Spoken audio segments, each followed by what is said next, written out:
Welcome to the courtroom. Today I'm going to be showing you how to set up Lawyer Up. It's a game designed by Samuel Bailey and Mike Nade, published by Rock Maynard Games. It's a two-player game with a solo mode, and on average it's going to take you from 60 to 75 minutes to finish the game. I should mention before we dive in, this is a demo copy I received from the publisher. So what that means is the quality of all the components that you're seeing, they might be a little bit different once this game hits the final retail. Okay, all that out of the way, let's dive in. Step 1, open the box. Oh yeah, a good first step. Come on, boom. Nice. Okay, after this you don't need the lid for the box, so you can put that to the side and it goes away. Okay, so what do we got? So first you're gonna see the world's cutest rulebook. Super tiny, super awesome. I love this rulebook.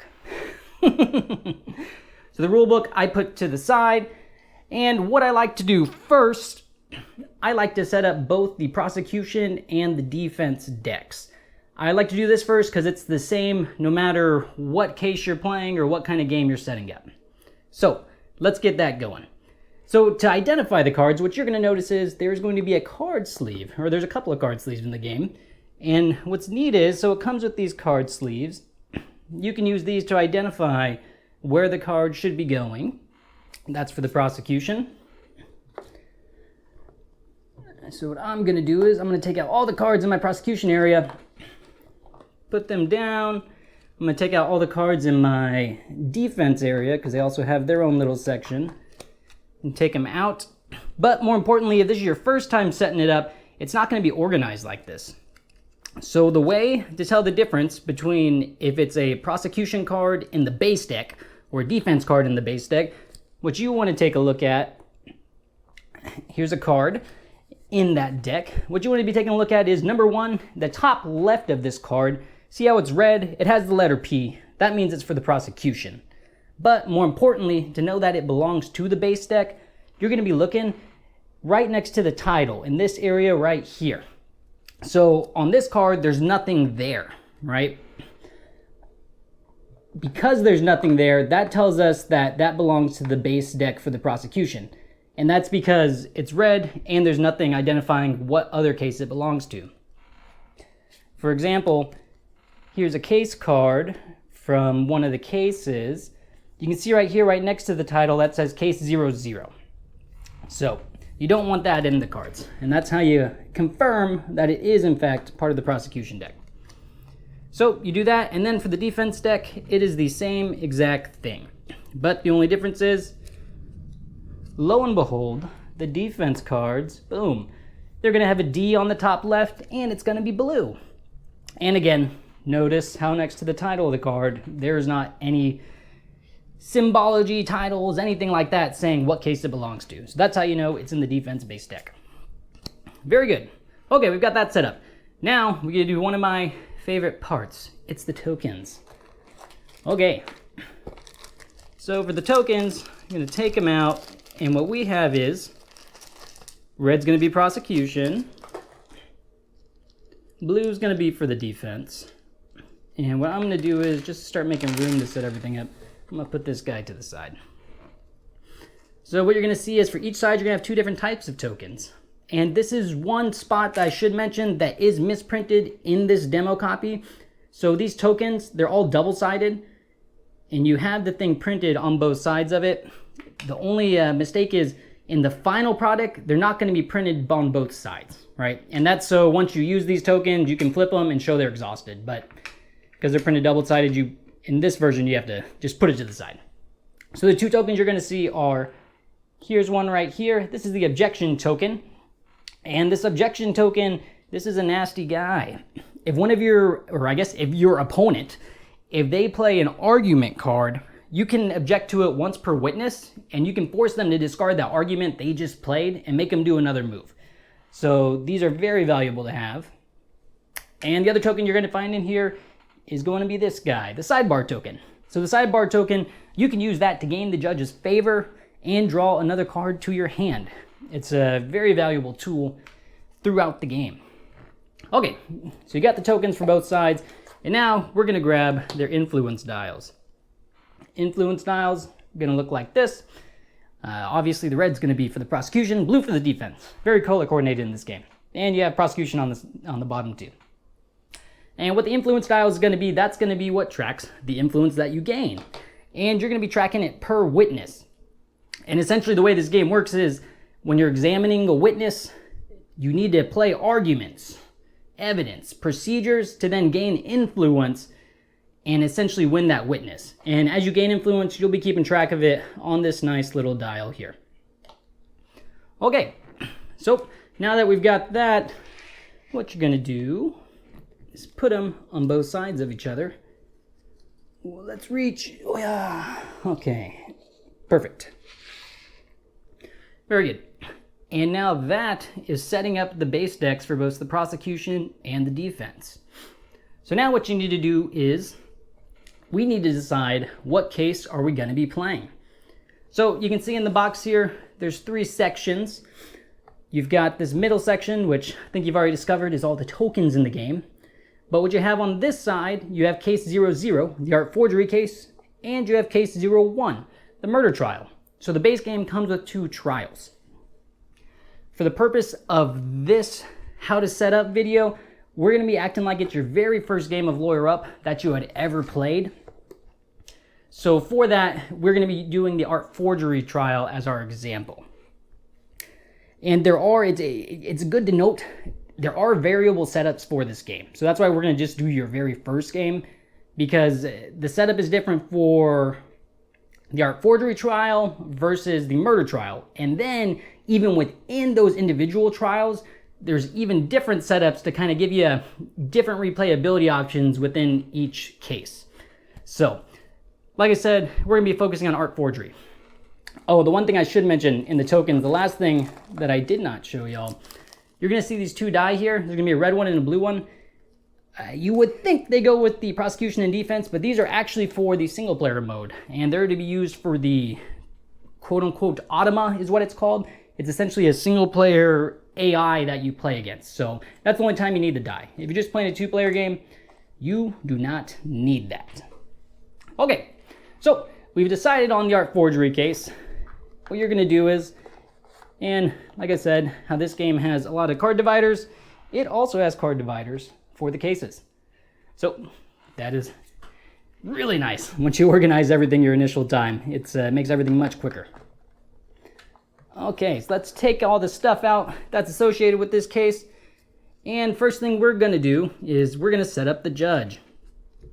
So the judge, I have this one on the top here already. The judge is a double-sided card. And pretty much what you're gonna see on the judge is, the judge will either favor the prosecution or the defense. So on here, on this red side, it favors the prosecution. Again, there's also wording on the bottom. And if you flip it over, boom, it is now favoring the defense side. So those are the 2 sides of the judge card. It starts on the prosecution side. And what we're gonna do is, we're gonna put that judge right over here to the side, kind of in the middle of both of the sides. This game's really thematic, and it's really neat once you start diving in how well they've captured this. So anyways, okay. So next what you're going to need to do is you need to choose what strategy you're going to be using for the case. And this is where the setup starts to differ for each of them. So let me show you the card backs. So on the art forgery trial, your card backs are going to look like this. Boop. And it's this darker brown color. And actually, all of your cards for the case that you'll be playing are that same color. So what's neat though is, and this is cool, so these are the strategy cards. What's neat is the card backs for the strategies in the murder trial, and I'm not sure if they're going to carry this art over to the art forgery trial. Let me show you here. So the card backs in the murder trial are gorgeous. And I say the card backs, the card backs for the strategy card specifically, because I mean, look at that. Isn't that nice? It's neat because each card is different too. So that's only in the murder trial right now to identify which strategy you're doing. All of these different people. But for now, we will choose the strategy in the art forgery case. So, okay, for your first game, essentially what you're going to be doing is you're going to be setting up for what's called a short game. So there's 4 different strategies in here for the art forgery trial, and essentially what they're doing is they're going to dictate whether or not you're going to be playing a short, normal, or long length game. So essentially for the first game, we're setting up for the short game, which you can see at the top there, with a little bit of a modified rule set. And I'll point that out when we get there. So key takeaways from this. What you're going to see on the top is you're going to see the key witnesses that you need to set up. So we're going to start with that. So I am going to take all of these key witnesses, and now you need to find the witnesses in your game. I've also got them pre-sorted out. So the witnesses are going to have a little bit different color of a card back, and that makes it a little bit easier to identify them. So they're going to be like this. It's a lighter brown color. And if you just need to see them A-B reference, that's one. And then this is not a witness. That is a regular card. So you're going to be finding those lighter brown color cards. And then the witnesses, they are going to look like this. What do you know? They're people. So you're going to have the person's name on the top. Any different, I guess you'd say traits or something like that. This person is an expert in art, I believe. You're going to have flavor text on the bottom here, which is really fun. It's one of the neat things about this game. You're going to see it as you're going through all the cards. They all have flavor text, and it's really fun to read it, and it really immerses you in the game. And then there's going to be some other effects, and we'll be going through all those in a little bit. So, anyways, identify the witness because they are people. So, here we go. For the prosecution, it tells me to set up Dr. Van Houten. So, and one nice thing to know for the setup, it tells you whether or not to set them up on the prosecution side or for the defense side. So I'm doing the prosecution first, just because it's closer to me. So Dr. Lot Van Houten, and what's neat is you're putting them around the judge, which is pretty neat. You're gonna see we're gonna have like a little stadium set up soon enough. All right, we've got Yuri Volkov, and I've got Vivian Durala. Perfect. And then for the defense side, I got Henry Antonius. He is the defendant. Ooh. Perfect. I've got Luke Visser. And I also have Yamshid Madani. Perfect. Okay. So that's all the witnesses. And so here's the one key difference for your very first game. So normally at this point, you would create what is called the witness deck. And what you would do is you would shuffle all the remaining witnesses, shuffle them together, and then you'd put them right here. But for the very first game, the manual recommends that you have 2 very specific witnesses, and that's Isabella Nowak and Detective Shirani.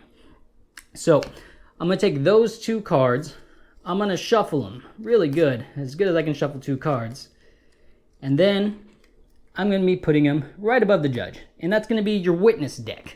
So again, key witnesses are over here, and then your witness deck. The main thing that you need to know, so for the most part, the game is going to end when all the key witnesses have been called to the stand and resolved. So the witnesses, the witness deck, there are certain cards that will call up the witnesses from the witness deck. So that's why you have that there.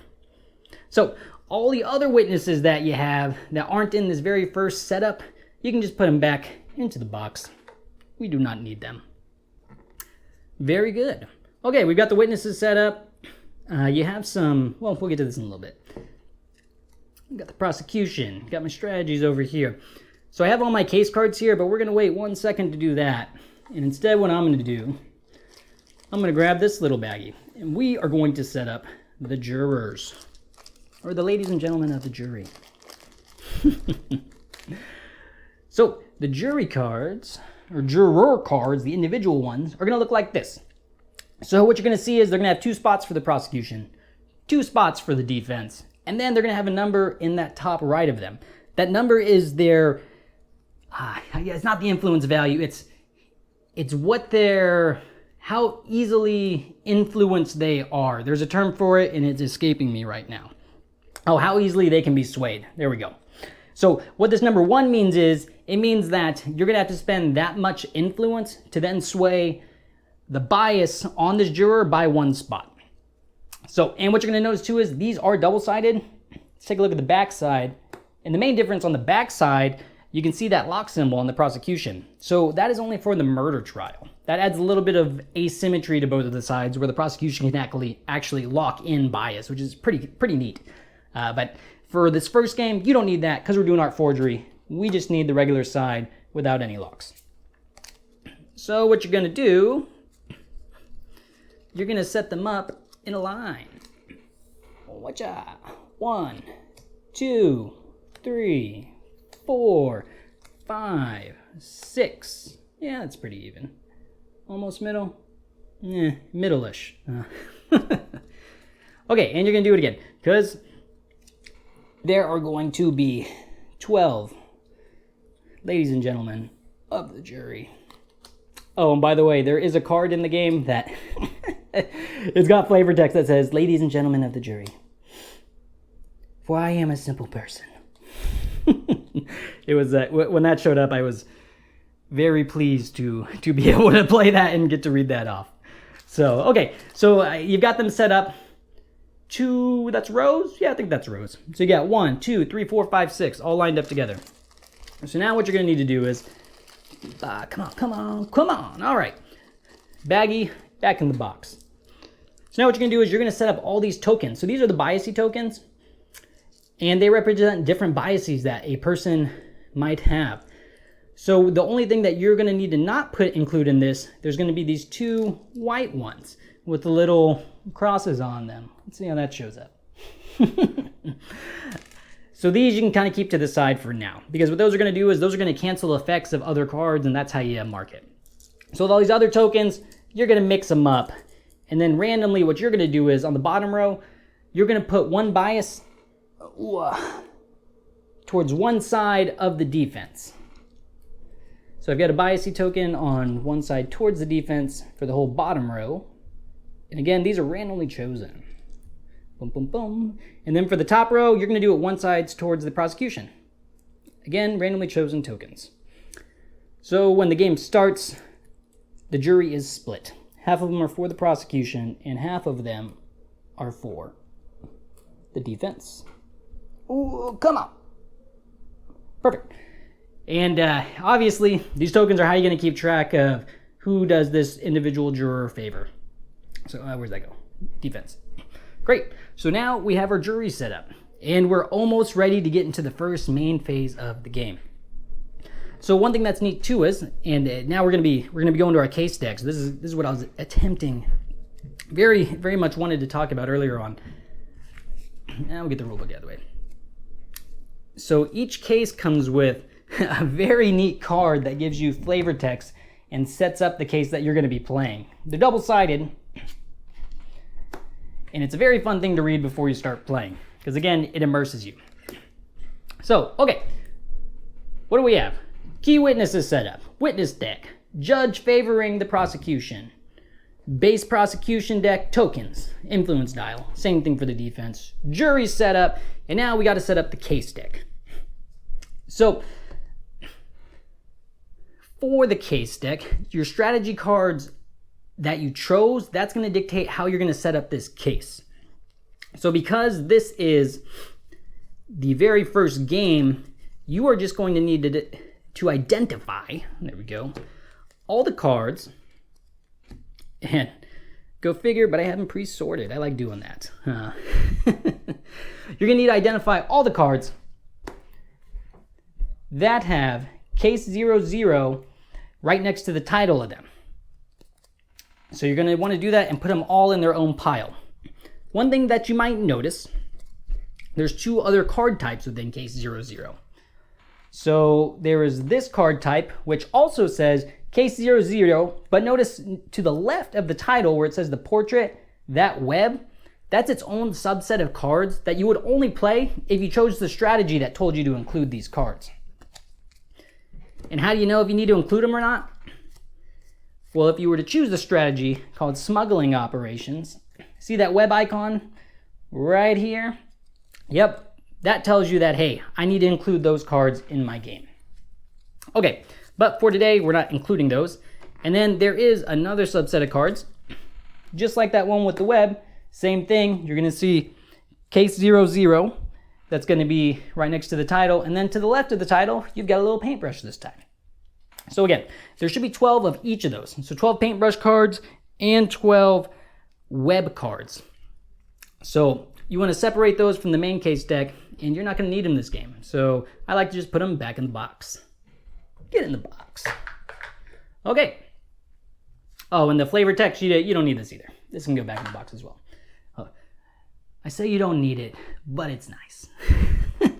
It's nice to know.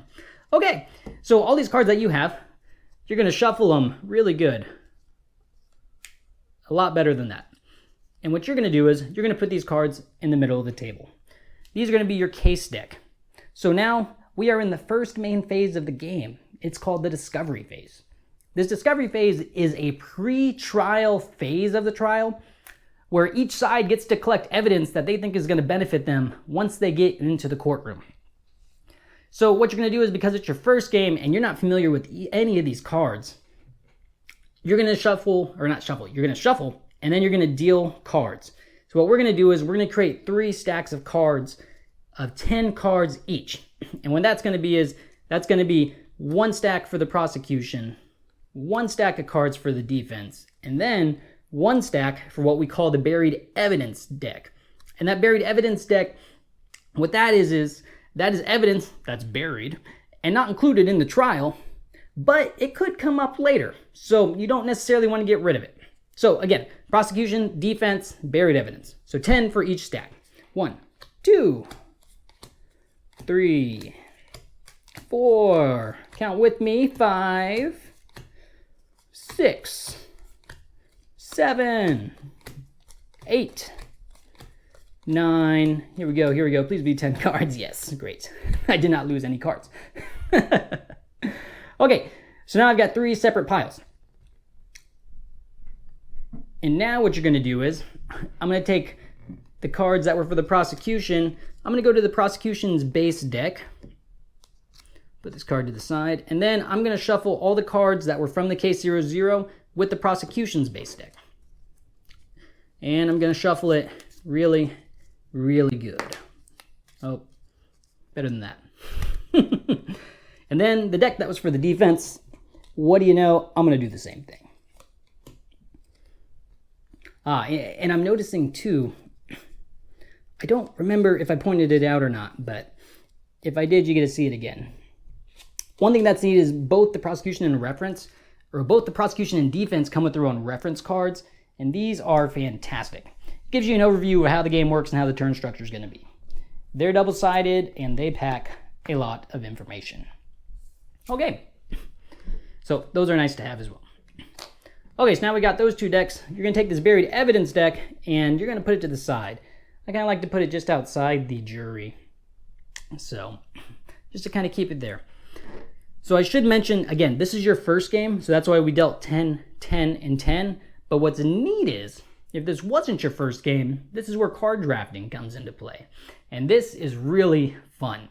Because, say this was the case deck, and you had it in the middle, what each player would do is, they would both draw 3 cards.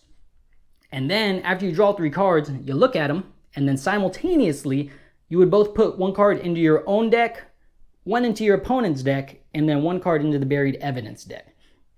And you would keep doing that until there were no cards in the middle. And it's really neat because we could play this same exact setup, right? But because of that drafting in this discovery phase, that's what makes the decks different every time. Even if I'm playing the same case, same strategy, same all of that. The deck that you're playing with is always going to be different because of that. So and that's why it's recommended for your first game, because you don't even know what you're looking at this point, to just deal 10 cards each. So after that first game, I highly recommend that you do that drafting, because it's very fun. Okay, so now we've got the deck set up for each side. Perfect. And I'll keep my reference card here, reference card there. We're almost done. Okay, so to end the discovery phase, what are we going to do? Each player is going to draw 5 cards. 1, 2, 3, 4, 5, they're going to look at those cards, see what they have, and then what they can do is they can discard any number of cards that they want and then draw back that number of cards as well. So say I didn't like these 2 cards, I could discard them, and then I could draw 2 more. 1, 2. You can only do this once. Okay, so both players are going to do that, and well, why not? We're not going to leave the defense out. Let's draw for them. Great. And I'm just going to play with them up. Normally, you wouldn't play with the cards up. Well, actually, unless a card effect says otherwise, because there are card effects that do that make your opponent play with their hand open. But just for demonstration purposes, we'll play with the hand open. But normally, you're not going to be doing that. Okay, and you're almost ready to start playing. Well, I guess technically the drafting's playing. I consider all this playing. That is the end of the discovery phase.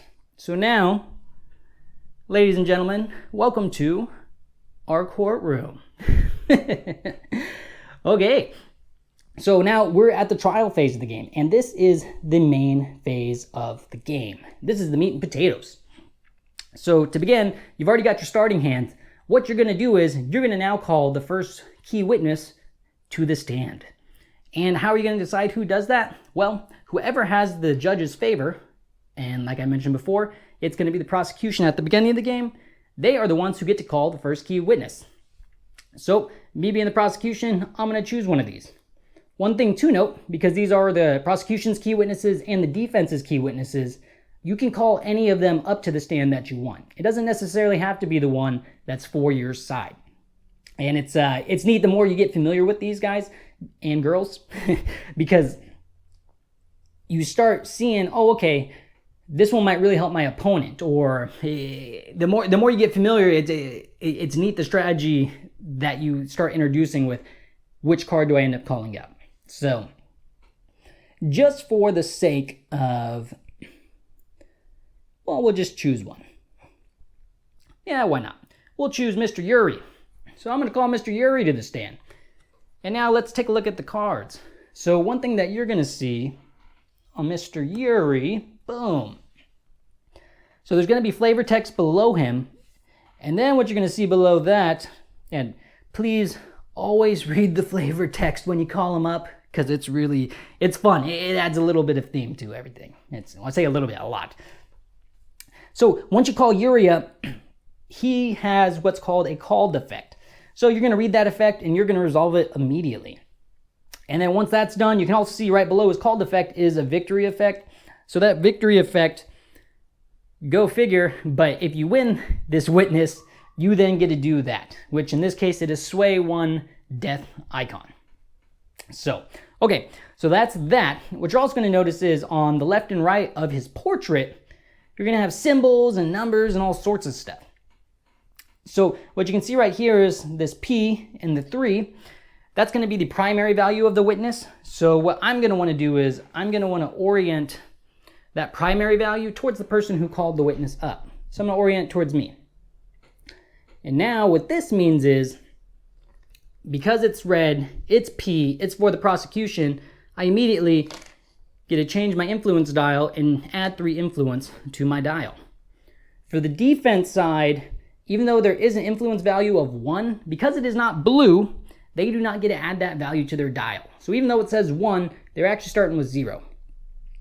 The only caveat to that would be, and do we have any jurors like this? It does, or not jurors, witnesses, it doesn't look like it. Sometimes they're going to have a neutral value. And, well, let's see if these other ones have the neutral value. Ah, perfect. Very good. Boom. So if you see that gray one, right, on the, again, we're looking at these numbers here, it's gray and it has the letter N, that means neutral. So that means that influence value doesn't necessarily help or hurt either side. So because of that, regardless of whichever side that neutral number is on, they both get to add that influence to themselves. So red, only the prosecution can add. Neutral, anyone can add their influence. And then blue, only the defense can add. Okay, there we go. I never looked at that deck. Okay, and now you're ready to start the trial phase of the game. And this is it's really fun. This is where the fun begins, right? Anyways, that is the setup for the game. Hope it helped you out. It's a fun game. They've captured the courtroom feel very nicely. So anyways, hope you enjoyed the setup video. If you enjoyed it and you're interested in seeing other setup videos like this, consider subscribing to the channel. And if you're interested in Lawyer Up and you want to see more about it, check out my other video. It's a time-lapse overview of the game. A very, very quick overview. So, other than that, that's all for today. Hope you enjoyed it. Hope to help you out. Until next time, so long, farewell.